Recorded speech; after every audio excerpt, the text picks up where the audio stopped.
wabarakatuh. Assalamualaikum warahmatullahi wabarakatuh. Allahumma sholli wa sallim wa barik ala Sayyidina Muhammad wa ala alihi wa sahbihi ajma'in. Buya, mohon penjelasan mengenai kasus pemerkosaan menurut pandangan hukum syariat Islam. Dan bagaimana solusinya menurut hukum syariat Islam jika ada kasus pemerkosaan yang tidak ada saksi manusianya? Karena biasanya pelaku pemerkosaan sudah mengkondisikan supaya perbuatannya tidak ada orang lain yang menyaksikan. Sedangkan kasus pemerkosaan berbeda dengan perzinaan, di mana pada kasus pemerkosaan korban dalam keadaan terpaksa dan tidak menghendaki perbuatan tersebut. Bahkan korban bisa mengalami trauma yang sangat mendalam akibat pemerkosaan tersebut. Mohon penjelasannya Buya agar umat tidak berprasangka buruk terhadap hukum syariat Islam. Terima kasih Buya. Wassalamualaikum warahmatullahi wabarakatuh. Pemerkosa adalah orang yang zalim, melakukan dosa. Dosa kepada Allah, dosa kepada manusia. Jika tidak segera tobat, neraka sudah menantinya.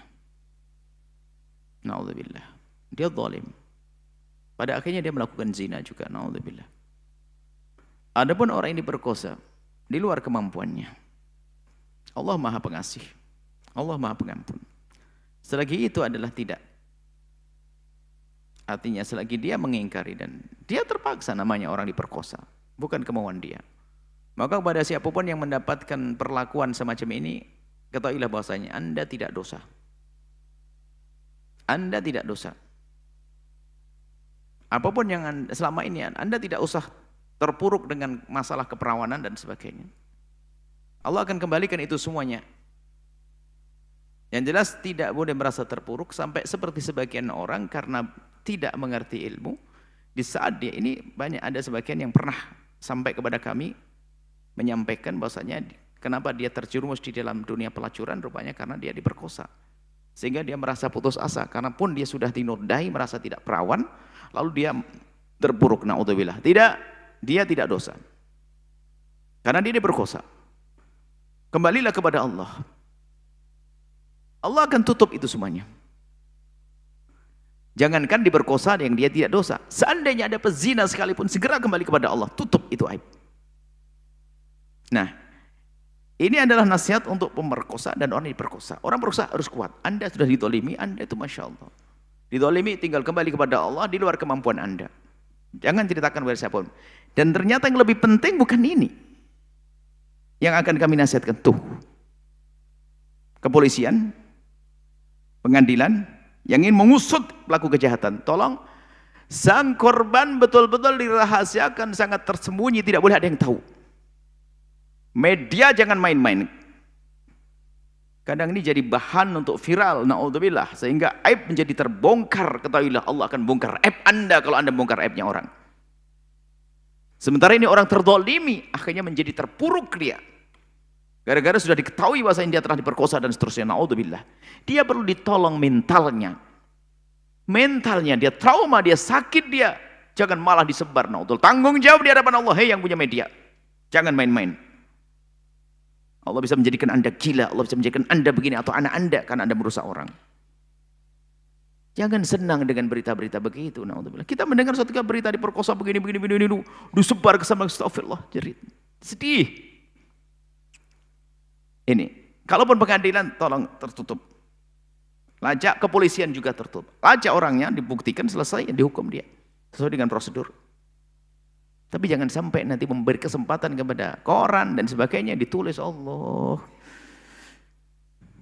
Innalillah. Ini justru yang perlu diperhatikan. Karena itu menjadikan orang semakin terpuruk. Dia yang sudah terzalimi itu menjadi semakin terpuruk, depresi dia, trauma dan seterusnya, bisa menjadi putus asa, dia malu, macam-macam. Kemudian hal lain lagi. Wahai wanita-wanita yang mulia, jangan engkau menjadikan sebab diperkosa. Karena apa? Tidak berusaha untuk menjaga dirinya. Di mana engkau diperkosa? Gimana kisahnya? Jangan-jangan dia yang nyelonong ke tempat-tempat yang seharusnya dia tidak boleh di situ. Atau mungkin dia yang telah membuka mata orang-orang jalang itu untuk melihat yang karena dia tidak menutup auratnya. Artinya dari semuanya harus kita waspada. Jadi tetaplah wahai wanita. Waspada, keluar pergi kemana, berjalan dengan siapa, bekerja di mana, dan seterusnya. Pergi ke tempat mana, ini harus waspada semuanya. Agar semuanya baik-baik. Jangan sampai wanita yang diperkosa ini ternyata sudah diperkosa, didolimi, ternyata punya andil dosa juga. Kenapa? Dia diperkosa gara-gara dia yang memicu orang lain untuk memperkosanya. Masya Allah. Tapi kalau memang dia adalah orang baik-baik kemudian diperkosa, aman, Allah Maha Pengampun, gak ada dosa bagi dia. Tapi kalau dia ikut andil, mungkin telah menggoda dan sebagainya, na'udzubillah. Yang jelas siapapun, mungkin ada pelacur, mungkin ada orang diperkosa yang menjadikan sebab orang berkosa dia, sang pemerkosa, dan semuanya kita berharap semuanya sadar. Kembali kepada Allah. Tutup itu aib. Jangan ceritakan kepada siapapun, biarkan. Yang melakukan kesalahan segera tobat. Dan tobat. Ingat, hukuman Allah sangat pedih, mengerikan. Semoga Allah mengampuni semuanya. Wallahu a'lam bishawab.